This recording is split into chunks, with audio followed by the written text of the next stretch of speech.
1절부터 15절까지 말씀을 같이 합독을 하시겠습니다. 같이 볼까요? 또한 제자들에게 이르시되 어떤 부자에게 청지기가 있는데 그가 주인의 소유를 낭비한다는 말이 그 주인에게 들린지라. 주인이 그를 불러 이르되 내가 내게 대하여 들은 이 말이 어찌 됨이냐. 내가 보던 일을 세마라. 청지기 직무를 계속하지 못하리라 하니, 청지기가 속으로 이르되 주인이 내 직분을 빼앗으니 내가 무엇을 할까. 땅을 파자니 힘이 없고 빌어먹자니 부끄럽구나. 내가 할 일을 알았도다. 이렇게 하면 직분을 빼앗긴 후에 사람들이 나를 자기 집으로 영접하리라 하고, 주인에게 빚진 자를 일일이 불러다가 먼저 온 자에게 이르되 내가 내 주인에게 얼마나 빚졌느냐.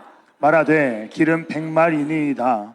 이르되 여기 내 증서를 가지고 빨리 앉아 50이라 쓰라 하고, 또 다른 이에게 이르되 너는 얼마나 빚졌느냐. 이르되 밀 100석이니이다. 이르되 여기 내 증서를 가지고 80이라 쓰라 하였는지라.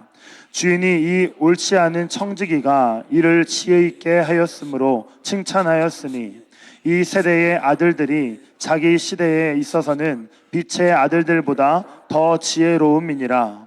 내가 너희에게 말하노니 불의의 재물로 친구를 사귀라. 그리하면 그 재물이 없어질 때에 그들이 너희를 영주할 처소로 영접하리라. 지극히 작은 것에 충성된 자는 큰 것에도 충성되고, 지극히 작은 것에 불의한 자는 큰 것에도 불의하니라.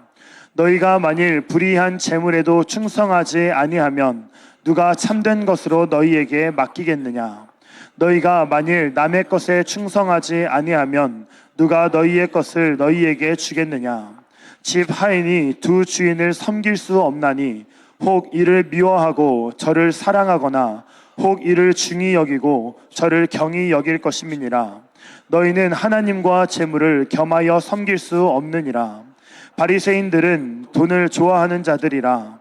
이 모든 것을 듣고 비웃거늘 예수께서 이르시되 너희는 사람 앞에서 스스로 옳다 하는 자들이나 너희 마음을 하나님께서 아시나니, 사람 중에 높임을 받는 그것은 하나님 앞에 미움을 받는 것이니라. 아멘. 자리에 앉으시겠습니다. 찬양대에 찬양이 있겠습니다.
우리 옆에 분하고 이렇게 한번 축복할까요? 하나님의 지혜가 있기를 바랍니다.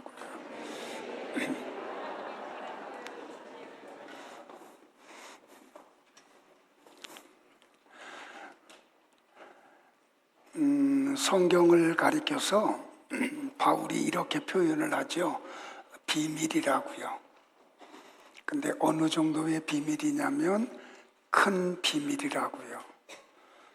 그래서 많은 사람들이 성경을 가지고 있고 또 성경을 읽기도 하고 성경을 배움에도 불구하고 성경에 기록된 하나님의 뜻을 모르는 경우가 너무 많아요.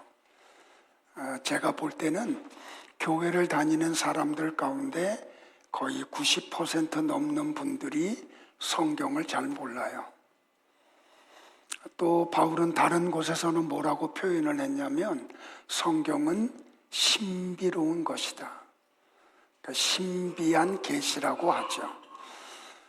오늘 이 본문을 가지고 여러분들이 신앙생활을 얼마 동안 했든지 이 본문을 가지고 설교했던 것을 혹시라도 들어보신 분이 계신가요? 저도 목사가 된 뒤로 오늘 처음으로 이 본문을 가지고 설교를 해요. 그동안 그렇게 긴 세월 동안 이 본문을 텍스트로 정하지 못했던 이유는 예수님이 말씀하신 이 비유의 의미를 제가 몰랐기 때문에 그랬어요. 근데 하나님이 최근에 이 비밀을 알려주셔서 오늘 여러분들하고 이 내용을 가지고 같이 은혜를 나누고자 합니다. 여러분은 이 내용이 뭔지 아셨어요? 참 불의한 청지기가 하는 행동도 그렇고 주인이 칭찬하는 것도 납득이 되지 않았어요. 그래서 예수님은 도대체 무슨 의도로 이 비유의 말씀을 하셨는지 잘 모르는 경우가 너무 많았죠. 우리 한번 살펴보자고요. 어느 한 큰 부자가 있었어요. 그러다 보니까 재산을 관리하는 청지기가 있었죠. 그런데 어느 날 누군가가 그 큰 부자에게 청지기를 고발을 해요. 고발의 내용이 뭐냐면 이 청지기가 주인의 소유를 낭비한다고요. 이 고발을 받은 주인은 이 청지기를 불러서 해고 통보를 해요. 이 해고 통지를 받은 청지기가 후의 삶을 걱정을 해요. 내가 무엇을 할까? 땅을 파려니 힘이 없고 빌어먹자니 부끄럽구나. 그러니까 이 사람은 사무직에 있었기 때문에 노동력을 가지고는 돈을 벌을 수 없는 사람이에요. 그래서 이런 고백을 해요. 그러다가 내가 할 일을 알았어 하고 어떤 거를 해요. 자, 이렇게 하면 내가 직분을 빼앗긴 후에 사람들이 나를 자기 집으로 영접하리라. 그리고 어떤 일을 하냐면 주인에게 빚진 사람들을 불러요. 그래서 어떻게 하냐면 기름 100마를 빚진 사람에게는 야, 여기 50이라고 써. 그리고 밀을 100석을 빌린 그 채무자에게는 여기다가 차용증서에다 밀 80석이라고 써. 그렇게 바꿔줘요. 자, 이 배경을 조금 더 알려면 사회적 배경을 조금 알아야 되거든요. 당시의 유대 사회는 고리대금업을 하면 안 돼요. 고리대금업을 하다가 발각이 되면 율법을 저촉했다고 해서 돌에 맞아 죽어요. 그래서 이제 이렇게 밀이나 올리브 기름을 이렇게 빌려주는 사람들이 어떻게 하냐면 차용증서에다가 그 빌려주는 내용과 받을 이자를 합해서 써요. 그런데 이제 기름은, 올리브 기름은 이자가 몇 프로냐면 100%예요. 그러니까 이 사람이 얼마를 빌렸냐면 올리브 50마를 빌린 사람이에요. 그러니까 그 100%인 50말은 이자예요. 그게 차용증서에 빌린 것으로 기록이 돼요. 밀은 25%가 이자예요. 그러니까 80석을 빌렸는데 이자가 20석이에요. 그래서 100석이라고 쓰는 거예요. 그러니까 이 청지기가 뭐를 하냐면 이 채무자들이 갚아야 될 이자를 다 감면해 준 거예요. 그러고 나면 여기서 내가 실직을 당해도 이 사람들이 내가 한 은혜를 기억하고 나를 먹여 살릴 거라. 그렇게 해서 그렇게 한 거예요.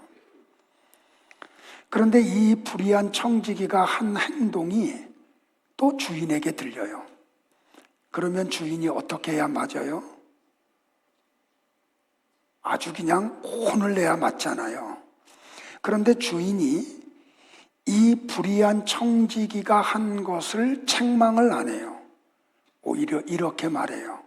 주인이 청지기가 지혜롭게 처신했다고 칭찬을 해요. 아, 이 사람이 참 지혜롭게 했어. 그리고 칭찬을 해요. 여러분은 주인의 이 행동이 납득이 가세요? 자기 재산을 지금 없애버린 사람인데 그 사람이 한 행동이 지혜롭대요. 그리고 칭찬을 해요. 이 내용을 여러분들이 알려면 지난 수요일 날 갈라디아서를 공부했던 십자가와 십자가를 통한 대속을 모르면 이 본문은 절대로 풀어지지 않아요. 이해도 안 돼요. 그래서 제가 수요 예배 나오시라고 당부를 드리는 거예요. 근데 오늘 십자가와 대속을 또 설명할 수 없잖아요. 그러면 예배 시간이 3시간이 돼야 되니까 1시간 반도 길다며. 자, 여러분들 보세요. 오늘 이거 한번 공부해 보자고요. 오늘 본문을 여러분들이 이해하려면 누가복음 15장과 16장을 연이어서 보셔야 돼요. 띄워놓고 보면 안 돼요. 자, 누가복음 15장에서 예수님은 3가지 비유의 말씀을 하세요. 자, 첫 번째는 잃은 양 비유. 두 번째는 내가 몰라서 안 하는 거예요, 여러분들. 같이 하자는 거죠. 잃은 드라크마 비유. 세 번째는 탕자의 비유를 하죠. 그리고 16장에서는 좀 볼륨 조금만 낮춰주실래요? 2가지 비유를 말씀하세요. 하나는 오늘 본문에 나오는 불의한 청지기 비유. 그리고 그 사이에 어떤 말씀을 하신 다음에 누가복음 16장 19절로 31절에서는 부자와 거지 나사로의 비유를 말씀을 하세요. 자, 누가복음 15장과 16장에 나오는 5가지 비유를 통해서 예수님이 말씀하시고자 하는 것은 2가지예요. 구원과 하나님의 은혜예요. 그러니까 여러분들이 이 2가지를 머리에 꼭 기억하고 오늘 설교를 따라오셔야 돼요. 2가지가 뭐라고요? 구원과 하나님의 은혜예요. 자, 그런데 예수님이 누가복음 15장과 16장에서 5가지 비유를 말씀하시는 배경이 15장 1절, 2절, 3절에 나오죠. 자, 같이 한번 볼까요? 시작. 모든 세리와 죄인들이 말씀을 들으러 가까이 나아오니 바리새인과 서기관들이 수근거려 이르되 이 사람이 죄인을 영접하고 음식을 같이 먹는다 하더라. 예수께서 그들에게 이 비유로 말씀하시되. 그러니까 예수님이 5가지 비유를 말씀하시는 배경이 뭐예요? 부정한 자들로 낙인 찍힌 세리와 죄인들이 예수님에게 와요. 뭐 하러요? 하나님의 말씀을 들으려고요. 그걸 누가 봐요? 율법의 대표자들인 바리새인들과 서기관들이 봐요. 그래서 그 모습을 보면서 그들이 뭘 해요? 수군거리죠. 그래서 예수님이 구원과 하나님의 은혜가 무엇인지를 설명하려고 5가지의 비유의 말씀을 하신 거예요. 그러니까 첫 번째 나오는 99마리의 양은 바리새인들과 서기관들을 얘기하죠. 한 마리 잃어버린 양은 세리들과 죄인들을 얘기해요. 주인 품 안에 있는 9개의 드라크마는 바리새인들과 서기관들을 얘기하고 잃어버린 한 드라크마는 세리와 죄인들을 얘기해요. 아버지 집에 있는 큰 아들은 바리새인들과 서기관들을 이야기하고 탕자는 세리와 죄인을 이야기하죠. 그리고 16장에서 불의한 청지기도 세리와 죄인을 의미해요. 그리고 부자와 거지 나사로 비유의 거지 나사로도 마찬가지로 세리와 죄인들을 이야기해요. 그러니까 예수님은 이 5가지의 비유의 말씀을 통해서 율법과 은혜가 무엇인지를 설명하고 계시는 거예요. 바울이 갈라디아서에서 설명하고 있는 게 바로 이거예요. 율법과 은혜의 관계. 그러니까 수요 예배에 나오시면 이 복음서에 나오는 이야기들을 쉽게 이해가 될 수 있어요. 그러니까 이걸 통해서 예수님은 뭘 이야기하냐면 율법의 완성자로 살아가는 바리새인들과 사두개인들, 서기관들의 그 의를 통해서는 구원이 이루어지지 않아. 죄인과 세리들이 자기가 불의한 자임을 알고 하나님의 은혜 속으로 들어가는 자들만이 구원을 선물로 받아. 이 말씀을 하고 계시는 거예요. 자, 그래서 예수님은 불의한 청지기의 비유의 말씀을 하신 후에 부자와 거지 나사로의 비유를 말씀하시는 그 중간에 이상한 말씀을 하세요.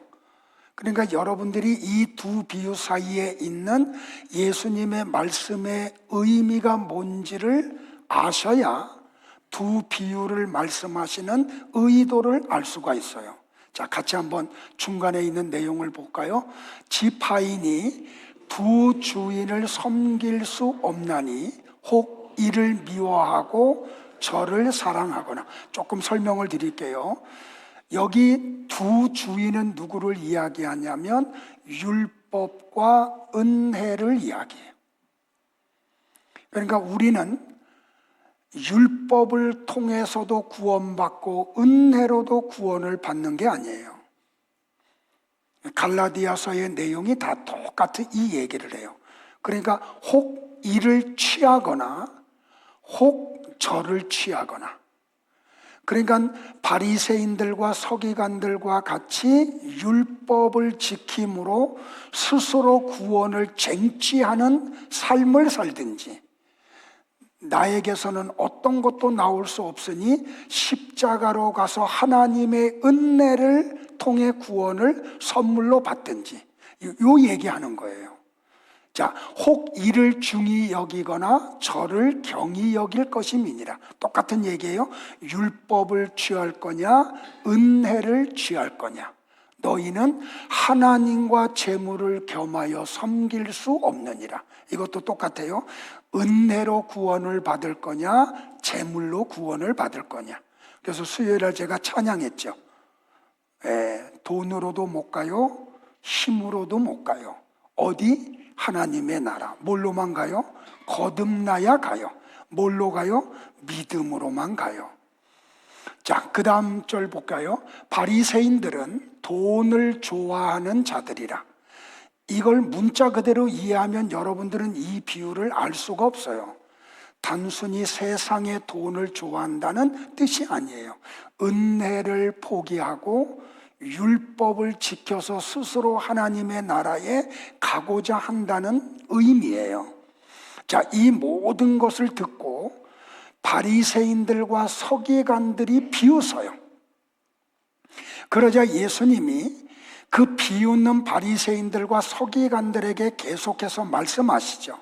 너희는 사람 앞에서 스스로 옳다 하는 자들이나. 그래서 그들이 어떻게 해요? 사거리 어귀에서 자기들의 의의를 드러내는 기도를 큰 소리로 하죠. 자기의 의의를 사람들이 알아줘야 되니까. 그 이야기 하는 거예요. 그런데 하나님이 너희 마음을 하나님이 다 아셔. 사람 중에 높임을 받는 그것은 하나님에게 미움을 받는 것이야.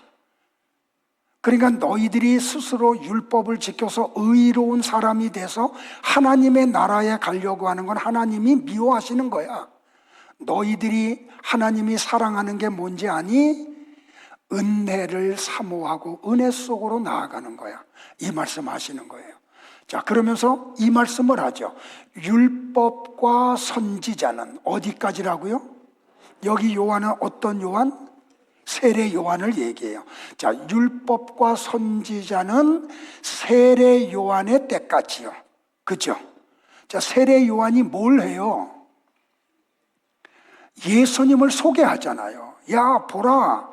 저 나사렛 예수가 세상 죄를 지고 가는 하나님의 어린 양이야. 은혜야. 이 얘기 했다니까요.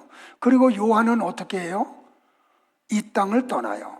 그러니까 율법과 선지자는 요한의 때까지요라는 말이 그 뜻이에요. 그러니까 요한이 헤로드 왕의 죽임을 당하고 난 다음에 그 후에 예수님이 비로소 회개하라 천국이 가까이 왔느니라 하고 복음을 선포하잖아요. 그리고 그 복음이 하나님이 창세전에 선택한 사람들을 뚫고 들어가. 이걸 침입이라고 이야기해요. 자, 수요일날 나왔던 분들 복음이 뭐라고요? 예수님. 그러니까 예수님이 하나님이 선택한 사람들을 뚫고 들어간다니까요. 그러면서 마지막에 이 말씀을 하는 거예요. 그러나 율법의 한 획이 떨어짐보다 천지가 없어짐이 쉬우니라. 이 말이 뭐냐면 율법으로는 구원받을 사람 없어 이 얘기하는 거예요. 그래서 그 얘기하죠. 부자가 하나님의 나라에 들어가는 것이 낙타가 바늘기로 들어가는 것보다 더 힘들어 그러죠. 그러니까 야, 돈 다 없애가지고 구제하자. 그런 뜻이에요? 아니에요.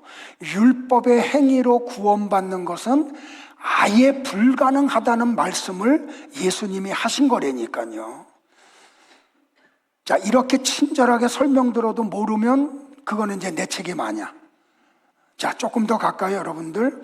그래서 불의한 청지기 비유의 말씀을 하신 후에 율법에 관한 말씀을 장황하게 설명하신 거예요. 됐어요? 율법으로는 구원을 받을 사람이 있다 없다? 없다. 구원은 어떻게 받는다? 하나님의 은혜로 구원을 받는다. 그래서 구원을 뭐라고 설명했어요? 선물이라 그랬죠. 자, 예수님은 지금 이 말씀을 하고 계시는 거예요. 자, 조금 더 들어가자고요. 좀 숲을 파헤쳐 보자고요. 첫 번째 비유인 잃어버린 양과 잃어버린 드라크마 비유를 통해서 주님이 말씀하시고자 하는 것은 뭐냐면 회개가 무엇인지를 설명하시는 거예요. 여러분은 회개를 어떻게 생각하고 계세요? 내가 잘못을 깨닫고 뉘우치고 다시는 그러지 않겠습니다 하는 걸 회개라고 생각을 하죠. 그러니까 대표 기도하는 분이 뭐라 그래요? 들었는데 또 한 주간 동안 죄 짓고 왔어. 그래서 용서해 달라 그러잖아요. 자, 회개가 뭔지 조금 더 가보자고요. 99마리의 양이 있는데 목자가 이 99마리의 양을 우리에 놓고 잃어버린 한 마리의 양을 찾기 위해서 목장 바깥으로 나가요. 그러니까 이 양을 찾으러 간 목자는 누구를 얘기하는 거예요? 이 비유의 말씀을 하고 계시는 예수님 자신임을 이야기하는 거죠. 그럼 우리에 둔 99마리의 양은 누구를 상징한다고요? 죄가 없다고 생각하는 바리새인들과 서기관들을 이야기한다고요. 근데 예수님이 잃어버린 양을 찾아와요. 근데 예수님이 뭐라고 말씀하냐면, 야, 잃어버린 양을 내가 찾았다 하면서 뒤에 이 말씀을 하세요. 자, 보실래요? 시작. 이와 같이 죄인 한 사람이 회개하면 하늘에서는 회개할 것 없는 의인 99으로 말미암아 기뻐하는 것보다 더하리라.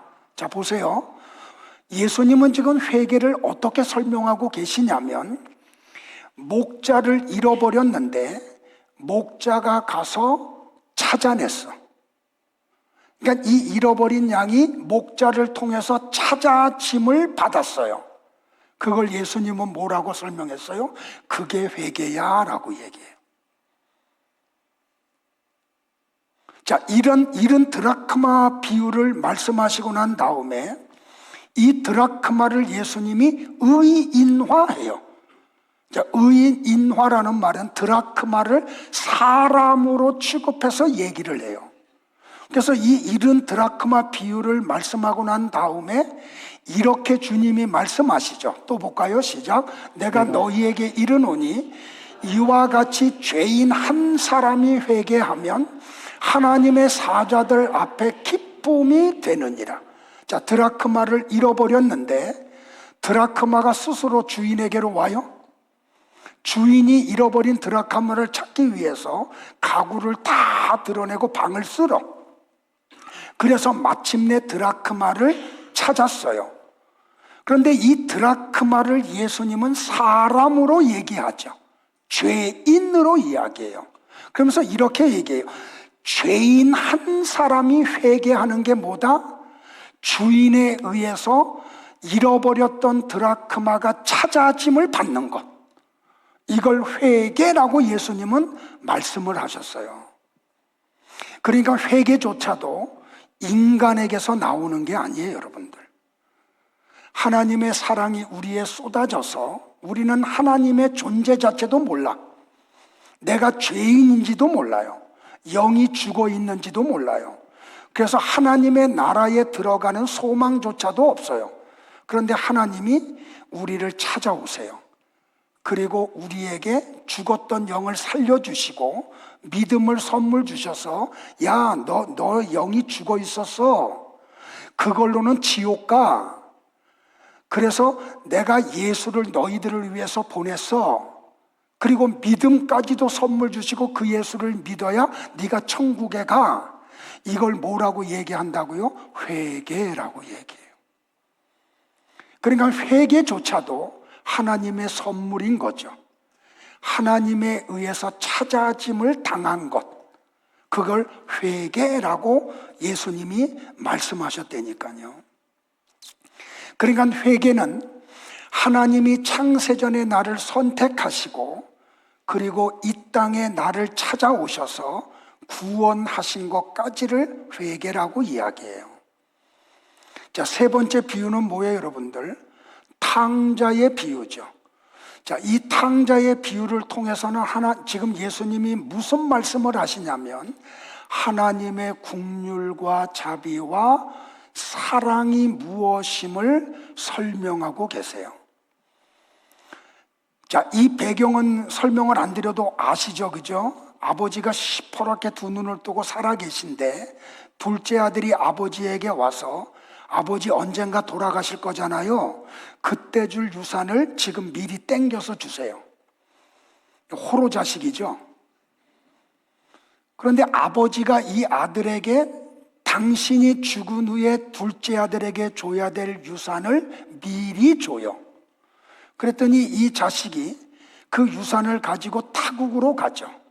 그리고 어떻게 했다고요? 허랑방탕한 삶을 살아요. 그리고 뭐라고 얘기하냐? 아버지가 준 유산을 낭비했다 그래요. 조금 이따 이게 뭔지 자세하게 설명을 드릴게요. 아버지의 품을 떠난 삶을 예수님은 뭐라고 표현했냐면 돼지 우리의 삶이야 라고 얘기해요. 자, 은혜의 자리를 떠나고 세상의 것만을 추구하고 세상의 쾌락을 추구하는 삶은 쥐염 열매의 삶이야. 지금 탕자의 비유를 통해서 예수님이 말씀하시는 게 그거예요. 이 쥐엄 열매를 여러분들은 잘 이해가 안 되죠. 그러니까 우리나라식으로 표현을 하면 옛날에 돼지를 키우는 분들이 어떻게 했어요? 저녁이 되면 큰 통을 차에 싣고 음식점들을 가. 그 중국집에서 나온 음식 쓰레기, 한식집에서 나온 음식 쓰레기, 그걸 받아가지고 와서 어떻게 해요? 그걸 끓여. 그래가지고 돼지들에게 주죠. 그래서 그걸 뭐라 그래요? 꿀꿀이 죽이라 그러죠. 그러니까 세상의 쾌락을 추구하는 삶은 꿀꿀이 죽을 먹는 삶이라는 말이에요. 그런데 이 둘째 아들이 쥐엄 열매조차도 꿀꿀이 죽조차도 주는 사람이 없어. 그래서 배가 골아가지고 아사 직전에 빠져요. 그러자 그가 아버지를 생각하죠. 아버지의 집을 생각해요. 그래서 그가 혼자 이렇게 이야기를 해요. 내가 일어나 아버지께 가서 이르기를, 아버지, 내가 하늘과 아버지께 죄를 지었사오니 지금부터는 아버지의 아들이라 일컬음을 감당하지 못하겠나이다. 나를 품꾼의 하나로 보내소서. 왜? 아버지 집에는 따뜻한 방이 있고 먹을 음식이 풍성하거든요. 그러니까 이 아들이 돼지 우리에서 꿀꿀이 죽도 못 먹고 살았으니 몸에서 냄새가 얼마나 나겠어요? 악취가 나겠죠. 그러니까 아사 직전에까지 갔으니 몰골이 어떻게 했어요, 여러분들? 쉽게 표현하면 피골이 상접했겠죠. 근데 이 아들이 아버지의 집으로 터덜터덜 걸어와. 근데 성경에 이렇게 말해요. 아직도 아버지의 집에서 아들이 있는 곳까지 거리가 먼데도 불구하고 아버지가 알아봐요. 그리고 달려가요. 그리고 그 아들의 몸에서 나는 냄새를 아버지가 개의하지를 않아. 끌어안아요. 그리고 심지어는 입을 맞춰요. 그리고 종들을 시켜서 뭐라고 말하냐면, 야, 이 아들 빨리 목욕시켜. 그래서 우리 집에서 있는 제일 좋은 옷을 갖다 입히고 손에다가 가락지를 끼워주고 발에다는 신발을 신기고 가장 좋은 옷을 입히고 그리고 송아지 잡아서 잔치하자라고 말씀을 하세요. 그러니까 예수님은 이 탕자의 비유를 통해서 호로 자식인 아들을 자비와 긍휼과 사랑으로 대하시는 걸 말씀하시는 거예요. 여러분들 둘째 아들이 타국에서 어떻게 살아왔어요? 아버지의 유산을 허랑방탕하게 낭비를 했어요. 자, 이 불의한 청지기의 비유에서 불의한 청지기가 어떤 삶을 살았어요? 주인의 소유를 낭비했어요. 예수님은 똑같이 낭비했다라고 하는 헬라어 단어 디아스코르피조를 쓰므로 두 비유는 같은 내용을 설명하고 있는 거야 라고 말씀하시는 거예요. 연관성이 있는 거야 라고 말씀을 하시는 거예요. 자, 우리는 이 두 비유 속에 숨어 있는 우리를 향한 하나님 아버지의 자비와 긍휼과 사랑을 발견하셔야 돼요. 우리의 어떤 선한 일을 통해서는 하나님 앞에 갈 수 없어. 우리에게는 의라는 존재 자체도 하지 않아요. 우리가 구원을 받는 방법은 나를 향한 하나님의 긍휼과 자비와 사랑 외에는 없어요. 그러니까 여러분들, 여기 불의한 청지기의 행동이 의로운 게 아니에요. 불의한 청지기의 행동은 절대로 칭찬받을 수 있는 일이 아니에요. 아무리 근사한 논리를 갖다 붙여도 불의한 청지기의 행동은 불의한 거예요. 그런데 주인은 그 불의한 일을 알았음에도 불구하고 이 청지기를 향해서 뭐라고 이야기해요? 다 같이 볼까요? 시작.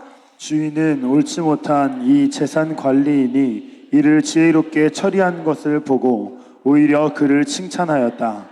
이것은 이 세상 사람들이 자기 일을 처리하는 데 있어서는 빛의 아들들보다 더 지혜롭기 때문이다. 여러분들, 주인이 이 청지기를 그 한 행동을 지혜라고 얘기해요.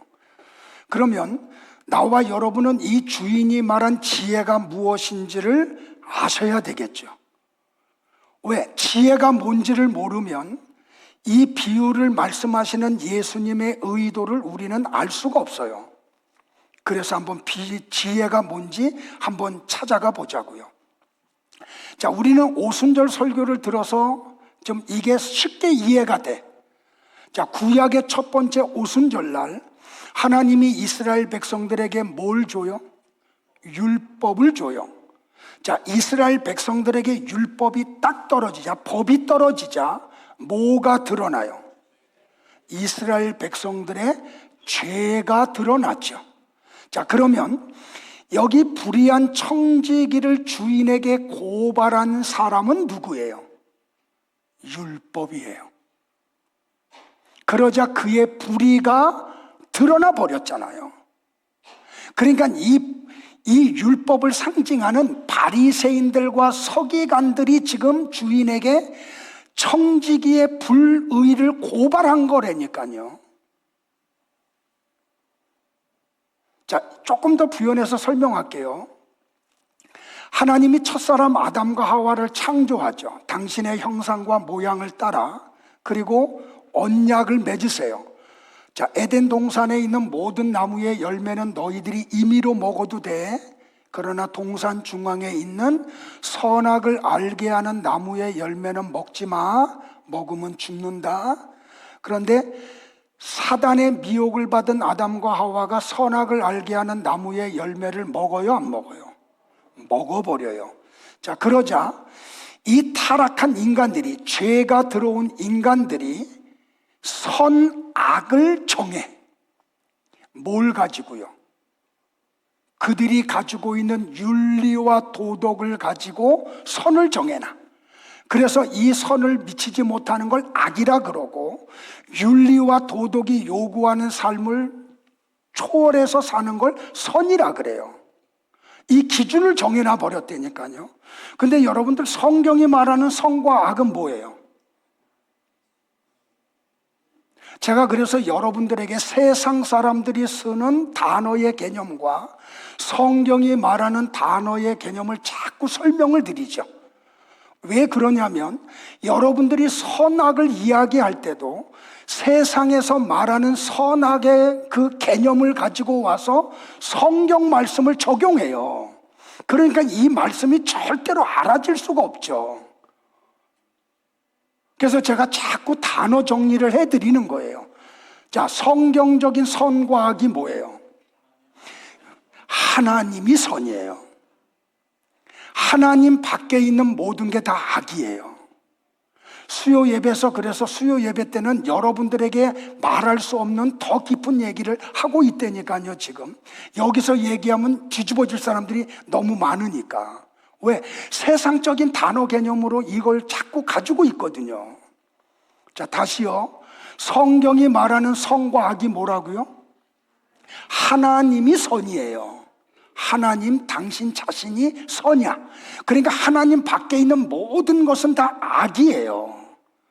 그런데 인간들이 타락한 다음에 그 타락한 이성을 가지고 자기네들이 기준을 만들어 놓고 선악의 기준을 만들어 놔. 그리고 이 선악의 기준을 가지고 어떤 사람들을 판단해요. 야, 너는 지금 선하게 살고 있고 너는 악하게 살고 있어. 그걸 뭐라고 말하냐면 고발이라 그래요. 타락한 인간들이 정해놓은 선과 악의 기준을 가지고 누군가를 판단해. 그걸 고발이라고 말을 한다니까요. 그러니까 이 세상이 성도들을 자꾸 고판단하죠. 고발한다니까요. 누가? 마귀들이 뭐라고요? 불의한 자들이라고. 야, 너희들은 다 불의한 자들이야 라고 고발을 당해요. 자, 이 지금 불의한 청지기가 율법으로부터 고발을 당했다니까요. 불의한 자라고. 그래서 해고 통보를 받았어요. 이 해고 통보를 받은 불의한 자라고 고발을 당한 불의한 청지기가 뭘 해요? 자기의 의의를 통해서 자기가 의로운 자임을 드러내지 않죠. 그래서 어떻게 했다고요? 주인에게 빚진 사람들을 불러가지고 다 탕감하는 차용증서를 다시 써줬다니까요. 그걸 주인이 뭐라고 얘기했다고요? 이가 지금 지혜롭게 한 거야 라고 말을 했다니까요. 그러면 주인이 지금 불의한 청지기에 말하고 있는 지혜가 뭔지를 알아야 되잖아요. 자, 지혜라고 하는 히브리어가 뭐냐면 호크마예요. 호크마. 여러분들 주석책 가운데 호크마 주석 가지고 계신 분들이 있어요? 이 지혜라는 히브리어에서 딴 말이에요. 그러면 지혜, 호크마가 뭐냐면 이거예요. 하나님의 풍성한 생명이 성도 안에 들어와서 성도로 하여금 말씀대로 살게 하는 힘. 이걸 뭐라고 말한다고요? 지혜라고 말한다고요. 이걸 호크마라고 말을 한다고요. 그런데 지혜자인 잠언 기자가 쓴 잠언서에 가보면 똑같이 이 호크마 지혜를 의인화해서 얘기해요. 자, 한번 같이 볼까요? 시작. 대저 지혜는 진주보다 나음으로 무릇 원하는 자에 비교할 수 없음이니라. 나 지혜는 명철로 주소를 삼으며 지식과 근신을 찾아 얻나니 여호와를 경외하는 것은 악을 미워하는 것이라. 나는 교만과 거만과 악한 행실과 패역한 입을 미워하느니라. 자, 앞으로 조금 성경 다시 띄워주실래요? 지금 지혜자가 뭐라고 이야기해요? 나 지혜는 이라고 말함으로 지혜를 의인화해서 얘기하죠. 사람으로 얘기한다니까요. 그래서 마지막 절에 보면 나 지혜는 하고 이렇게 얘기해요. 교만과 거만과 악한 행실과 패역한 입을 미워하느니라. 그러면 이 지혜는 의인화된 어떤 사람을 지금 얘기하는 거죠. 눈만 감아봐 그냥. 이 설교를 어떻게 지금 준비해 와서 이 시간에 하는데 졸아요 이 시간에. 자, 보세요. 잠언서와 복음서를 연결해서 보면 나 지혜라고 말한 잠언서의 그 지혜는 예수 그리스도임이 드러나요. 자, 잠언 3장 15절 18절을 또 한번 볼게요. 다 같이 시작. 지혜는 진주보다 귀하니 내가 사모하는 모든 것으로 이에 비교할 수 없도다. 그의 오른손에는 장수가 있고 그의 왼손에는 부귀가 있나니 그 길은 즐거운 길이요 그의 지름길은 다 평강이니라. 지혜는 그 얻은 자에게 생명나무라. 지혜를 가진 자는 복되도다. 자, 성경 또 앞으로 좀 띄워주실래요? 자, 잠언 기자가 이렇게 말해요. 지혜는 진주보다 귀하다. 이 말이 뭐라? 지혜가 뭐라고요? 호크마가 뭐라고요? 예수님이 세상의 진주보다 더 귀해요. 믿으세요? 사도 바울은 이 비밀을 알았다니까요. 그래서 뭐라고 이야기해요? 야, 내가 세상에서 자랑하던 내 학력, 가문, 내가 지금 누리고 있는 그 지위, 이걸 다 배설물로 버렸어. 똥으로 버려버렸어. 왜? 예수 그리스도를 아는 지식이 가장 고상하기 때문에. 그러니까 바울은 이 잠언서의 내용을 알아서 그런 고백을 했다니까요. 여러분도 그래요? 그러기를 축복을 해요. 그러면서 마지막 18절에서 뭐라 그래요? 지혜는 그 얻은 자에게 뭐라고요? 생명나무라. 지혜를 가진 자는 뭐라고요? 복되도다. 이게 복이라니까요. 그래서 요한복음 1장 4절에 보면 요한이 뭐라 그래요? 예수님 안에 생명이 있었으니 이 생명은 사람들의 빛이다. 그러니까 이 지혜는 누구라고요? 예수님 안에 뭐가 있다고요? 하나님의 생명. 그게 이 세상에 무엇으로 나타났다고요? 빛으로. 지금 예수님은 이 말씀을 하고 계시는 거예요. 그러니까 이 불의한 청지기가 지혜롭게 행했다는 건 뭐냐면, 내가 고발을 당했을 때에 나의 의로움을 드러내려고 행동하지 않았다는 거예요. 뭘 얘기하는 거예요? 예수님의 은혜 아래로 들어갔다는 거예요. 맞습니다. 나는 죄인입니다. 나는 불의한 자입니다. 그 고발이 맞습니다. 근데 내가 살 수 있는 방법은 다른 거 없습니다. 예수님 안에 들어가는 겁니다. 그걸 얘기하는 거예요. 이것이 예수님이 말씀하신 비유의 핵심이라는 말이에요. 그러니까 불의한 청지기는 지금 어디로 간 거예요? 예수님 안에 생명이 있는 걸 알았던 거야. 그래서 그 생명을 소유하는 자리로 내려갔던 거예요. 그러니까 이 불의한 청지기는 어떻게 지혜를 가졌느냐는 거죠. 그래서 오늘 이 비유의 말씀 과 뒤에 나오는 부자와 거지 나사로의 비유 사이에 예수님의 말씀이 나오는 거예요. 아까 우리 봤던. 그래서 예수님이 친절하게 이 설명을 하는 거예요. 야, 집하인이 두 주인을 섬길 수 없어. 혹 이를 미워하고 저를 사랑하거나. 아까 설명 다 드렸죠, 그죠? 율법을 선택하든지 하나님의 은혜를 선택하든지. 혹 이를 중히 여기고 저를 경히 여길 것임이니라. 너희가 하나님과 재물을 겸하여 섬길 수 없느니라. 바리새인들은 돈을 좋아하는 자들이라. 이 모든 것을 듣고 비유권을 예수께서 이르시되, 너희는 사람 앞에서 스스로 옳다 하는 자이나 너희 마음을 하나님께서 아시나니 사람 중에 높임을 받는 그것은 하나님 앞에 미움을 받는 것이니라. 율법과 선지자는 세례 요한 때까지요, 그 후부터는 하나님의 나라의 복음이 전파되어 사람마다 그리로 침입하느니라. 그러나 율법의 한 획이 떨어짐보다 천지에 없어짐이 쉬우랴. 율법을 지켜서 천국 가는 사람이 혹 있겠느냐? 야, 그건 불가능해. 천지가 없어지는 게 더 쉬워. 지금 예수님의 말씀은 그 뜻이에요. 그래서 무릇 자기 아내를 버리고 다른 데 장가드는 자도 가늠함이요, 무릇 버림받은 여자에게 장가드는 자도 가늠함이니라. 은혜를 버리고 율법으로 가는 건 다 가늠이라는 말이에요. 그 우상숭배라는 말이에요. 갈라디아서 배우면 더 잘 알아요. 됐죠?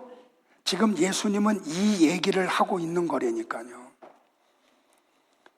그러니까 율법의 역할은 예수님이 오시기까지만이에요. 그래서 바울이 갈라디아 교회에다가 뭐라고 해요? 율법은 뭐라고요? 옛날 개역 성경에 몽학 선생이라고요.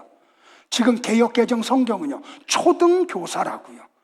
그러니까 여러분들 율법 속에 들어가면 율법이 나를 고발하죠. 뭐로? 너는 죄인이야 라고요. 그럼 여러분들 율법을 쳐다보고 있고 율법을 지키려고 한다고 죄가 없어져요? 율법의 역할은 그게 아니에요. 율법의 역할은 네가 범법한 자야, 불법한 사람이야, 이거를 드러내 준다니까요. 그러면 이 율법이 우리를 어디로 안내요? 은혜로. 그 은혜가 누구라고요? 예수 그리스도, 십자가, 예수님의 보혈. 그래서 우리의 범법한 모든 것들이 예수님의 보혈로 사함을 받는 거예요. 그걸 뭐라고 얘기한다고요? 대속이라고 얘기한다고요.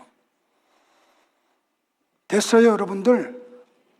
그러니까 예수님의 이 말씀이 뭐냐면, 하나님의 생명을 가지고 예수님이 오셔서 아버지가 창세전에 선택한 사람들을 침노해 쳐들어가요. 그런데 성도들은 예수님의 쳐들어옴 앞에 아무것도 못해. 양들이기 때문에. 그래서 침입해 오는 예수님을 받아들일 수밖에 없어요. 이걸 구원이라 그래요. 그런데 하나님의 선택을 받지 못한 사람들은 예수님이 그 구원을 가지고 침입해 올 때 이겨버려. 그래서 예수님이 들어가지 못하는 거예요. 그러니까 사람의 힘으로 되는 게 아니라는 말이에요. 자, 그러니까 예수님은 지금 이 바리새인들과 서기관들에게 뭘 얘기하냐면, 야, 율법의 시대는 끝나서 은혜의 시대가 왔어. 이걸 선포하는데도 불구하고 못 알아먹는 거예요. 그런데 불의한 청지기는 어때요? 율법의 고발에 의해서 자기의 불법이 드러나자 하나님의 은혜 속으로 들어가. 이걸 불의한 청지기의 지혜라고 말하는 거예요. 그래서 불의한 제물로 사겨라라는 말을 하죠. 조금 이따 설명을 드릴 건데, 예수님이 불의한 제물로 십자가에서 대속의 죽음을 죽으셨다니까요. 그걸 통해서만 구원이 이루어져 이 말씀을 부연해서 또 설명을 하시는 거예요. 그런데 교회를 다니지만 이걸 모르는 사람들은 어떻게 해요, 여러분들? 이렇게 산다니까요. 착하게 살자. 선한 일 하자. 그러니까 교회는 다니지만 이거 복음의 비밀을 모르는 사람들은 열심히 봉사해요. 왜? 자기의 의의를 드러내야 되니까. 그런데 그걸로는 구원이 이루어지지 않는다니까요. 그러니까 이 유대교회에 있던 사울이 얼마나 열심히 살아요. 율법 뒤에 숨어버리잖아요. 근데 절대 구원이 이루어지지 않아. 근데 불가항력적인 은혜가 다메섹 도상에서 사울에게 쏟아지잖아요. 사울아 사울아 하고. 그러니까 그가 구원이 이루어지니까 눈이 밝아지잖아요. 그러니까 내가 지금까지 잘못 살았네, 내가 열심히 살았던 건 예수님을 박해한 거였네 하고 뒤집어지잖아요. 3년 동안 아무것도 못하잖아요. 그리고 그 뒤부터는 어떤 설교자가 표현하지, 마치 미친 개같이 전 세계를 향해서 복음을 들고 뛰어다녔다고. 이걸 알게 되니까, 이 비밀을 알게 되니까. 그러니까 제가 이 비밀을 알게 되니까 설교가 길어질 수밖에 없어요. 그리고 여러분을 책망하듯이 경계하며 경책하며 권할 수밖에 없어요. 착하게 살라고 그냥 와서 열심히 봉사하고 11조 열심히 하면 하나님이 여러분 도와줘서 세상에서 잘 살아, 이런 얘기 못 한다니까요. 왜? 그건 다 거짓말이니까. 나는 거짓 선생이 되면 안 되니까. 됐어요. 기분 나쁘게 아멘하지 말고.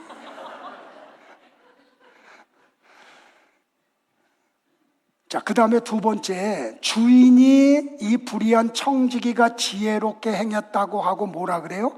칭찬했다 그러죠. 자, 이 칭찬이 뭔지도 아셔야 돼요. 칭찬의 헬라어 단어가 뭐냐면 에파이네오예요. 찬양하다, 칭송하다. 근데 이 에파이네오는, 찬양은 하나님만 받으실 수 있죠. 사람이 받을 수 없어요. 그런데 주인이 불의한 청지기를 칭찬했다니까요. 찬양했다니까요. 이게 무슨 뜻이냐는 걸 또 아셔야 돼요. 자, 요한계시록 5장 11절로부터 13절을 한번 또 볼게요. 같이 볼까요? 시작. 내가 또 보고 들음에 보좌와 생물들과 장로들을 둘러선 많은 천사의 음성이 있으니 그 수가 만만이요 천천이라. 큰 음성으로 이르되 죽임을 당하신 어린 양은 능력과 부와 지혜와 힘과 존귀와 영광과 찬송을 받으시기에 합당하도다 하더라. 내가 또 들으니 하늘 위에와 땅 위에와 땅 아래와 바다 위에와 또 그 가운데 모든 피조물이 이르되 보좌에 앉으신 이와 어린 양에게 찬송과 존귀와 영광과 권능을 세세토록 돌릴지어다. 자, 하나님 보좌 주변에 있는 네 생물, 네 그룹 천사, 그리고 24장로, 그리고 모든 천사들, 아담 이후로 구원받은 모든 성도들이 찬양과 권세와 영광을 누구에게 돌려요?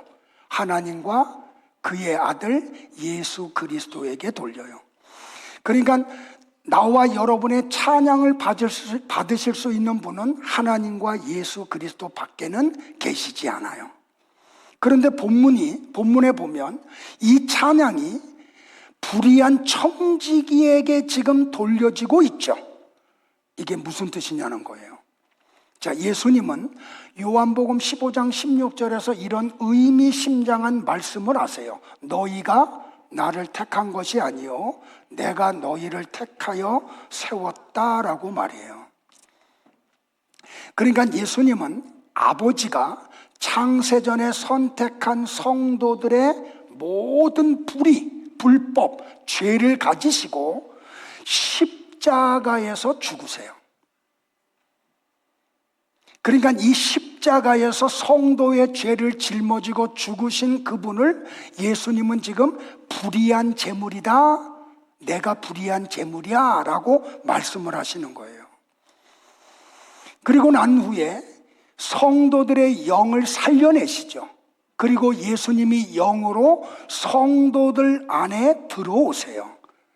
그러니까 주인의 칭찬은 불의한 청지기를 향한 게 아니고 그의 불의를 다 사하시고 그와 함께 계신 예수님을 향한 찬양인 거예요. 그 불의한 청지기 안에 있는 그 지혜, 호크마, 예수님, 그 생명을 가지신 예수님을 찬양하고 있는 거예요. 나와 여러분에게 이 지혜와 칭찬이 있기를 축복을 합니다. 자, 말씀을 정리할게요. 그러니까 누가복음 15장과 16장에 나오는 비유의 모든 내용은 잃은 양이 주인공이 아니고 잃은 양을 찾아낸 목자가 주인공이에요. 잃어버린 드라크마가 주인공이 아니고 그 드라크마를 찾아내신 주인이 주인공이에요. 탕자가 주인공 아니에요. 아버지가 주인공이에요. 불의한 청지기를 칭찬한 주인이 주인공이신 거죠. 그러니까 예수님은 지금 이 5가지 비유를 통해서 율법과 은혜를 비교하시는 거예요. 야, 율법으로는 구원 못 받아. 그러니까 너희들 속에서는 선한 게 나올 수 없어. 뭐 착하게 살자. 그걸 통해서 천국 간다고 어린 반푼어도 없는 말을 하고 있어. 이 얘기 하시는 거예요. 우리는 은혜로 밖에는 안 돼. 이 말씀을 하시는 거예요. 그리고 불의한 청지기의 행동을 칭찬하죠. 그 칭찬을 찬양이라 그랬어요. 그러니까 이 칭찬은 그 불의한 청지기 속에 있는 지혜, 예수님을 향한 거예요. 그의 불의를 해결해 주신 예수님을 말이에요. 그러니까 나와 여러분들은 이걸 꼭 아셔야 돼요. 지혜가 뭐냐는 거죠. 예수님은 율법을 철석같이 믿고 있는 대제사장들, 서기관들, 바리새인들, 사두개인들, 그리고 그 유대인들에 의해서 고발을 당해요. 불의한 자로요. 근데 불의한 자로 고발을 당하셨는데 예수님이 변명을 안 하셔. 그냥 불의한 자의 자리로 내려가세요. 그리고 그 불의한 자로 십자가에서 죽임을 당하세요. 그리고 무덤에 묻히시죠. 아버지가 깨우지 아니하시면 그냥 무덤에 계속 머무르셔야 돼요. 예수님은 거기까지 낮아지셨어요. 그러니까 아버지가 품으라고 하는 불의, 그분은 악의 모양도 없는 분인데 아버지가 창세전에 선택한 성도들의 그 불의를 다 당신이 끌어안으셨다니까요. 그래서 불의한 자가 돼요. 그리고 죄에 대하여 십자가상에서 죽으시는 거예요. 그러니까 예수님은 아버지의 뜻이 우선이야. 그 아버지의 뜻을 이루기 위해서 십자가의 죽임을 당하는 게 지혜라고 얘기를 해요. 거기에 순종을 해요. 이게 예수님의 지혜라는 말이에요. 성도 여러분들, 예수님과 하나 된 나와 여러분들을 이 땅에 사는 동안 마귀가 여러분들을 계속 고발할 거예요. 불의한 자라고. 그 고발을 당했을 때 여러분들이 스스로 의로움을 증명하려고 하면 안 돼요. 그래, 나는 불의한 자야, 죽어 마땅한 자야. 그리고 어디로 가야 돼요? 이 불의한 청지기가 그렇게 할 수 있었던 이유가 뭐예요? 주인을 믿었던 거예요. 주인은 은혜와 긍휼이 많으신 분, 사랑이 많으신 분, 내가 이렇게 불의를 해도 용서하시는 분, 그걸 받아들였다니까요. 자기 의의를 드러내려고 하지 않고. 그게 불의한 청지기의 지혜였다는 말이에요. 그러니까 여러분들이 사단의 고발을 받을 때 나는 의로운 자야, 나는 깨끗한 자야, 스스로 증명하려고 하지 마세요. 맞아, 나는 불의한 자야. 그래서 나는 하나님의 은혜와 자비와 긍휼과 사랑밖에는 내게 소용이 없어. 그리고 십자가 앞으로 나아가시고 하나님의 은혜를 구하시기를 축복을 해요. 구원받은 후의 삶도 마찬가지예요. 우리가 착하게 살고 선하게 살 수 있는 그런 자격 있는 사람들이 아니야.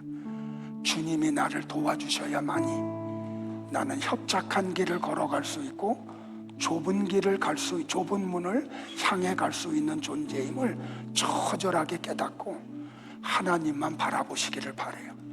저분의 자비와 긍휼과 사랑을 말이에요. 일어나시겠습니다. 우리 찬양하고 기도하고